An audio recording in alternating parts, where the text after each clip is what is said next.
Somalia. I was born in a small town in the northeastern part of Somalia, but I grew up later in Mogadishu. I went to school in Mogadishu and I studied at the University of Mogadishu.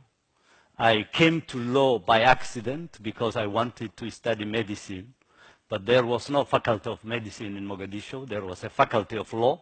So I just joined the faculty of law. I said I might as well study law.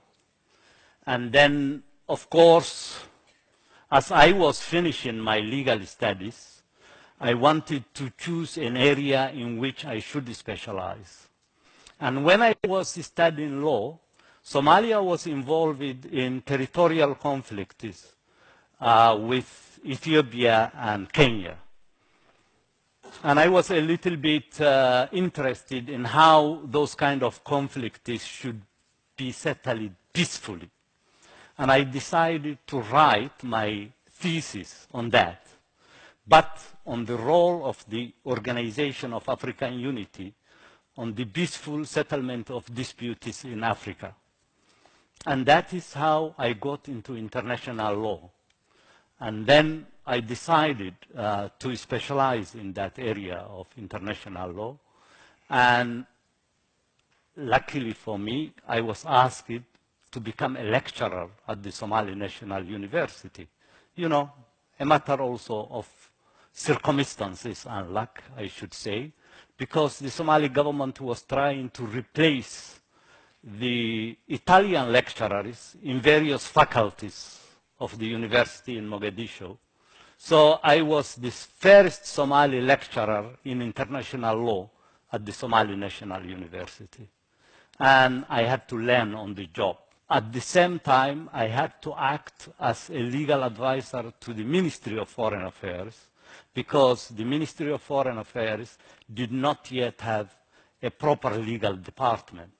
So I found myself teaching and traveling all over the world because whenever there was a major conference in which negotiations involved international law, the ministry would ask me to accompany a delegation. Sometimes in a, with a few hours notice, you have to go to the airport. The president's delegation or the foreign minister's delegation is going to that country and they require your legal advice. And so it was really a profession that was in high demand at the time in the country, and I decided to embark on that profession at the right time in Somalia. And then when I left the country, I did my PhD in Geneva, and I joined the United Nations, and I just became a professional legal advisor to international organizations, moving from one organization to the other and advising them on intergovernmental issues.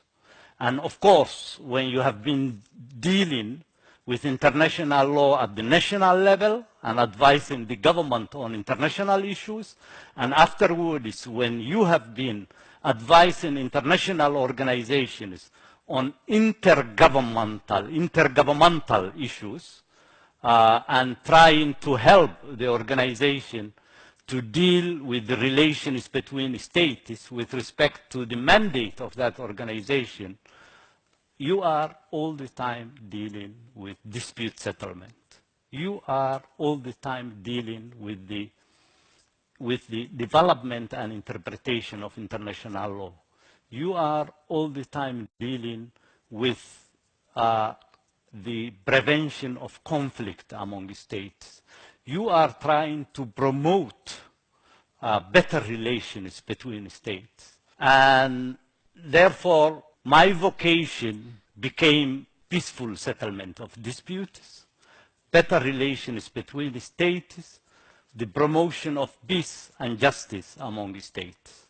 And that is what international law led me into. And I decided at a certain point, because, and this, thirdly, of course, I could say, that it came also by chance, because I was working in UNESCO. I was the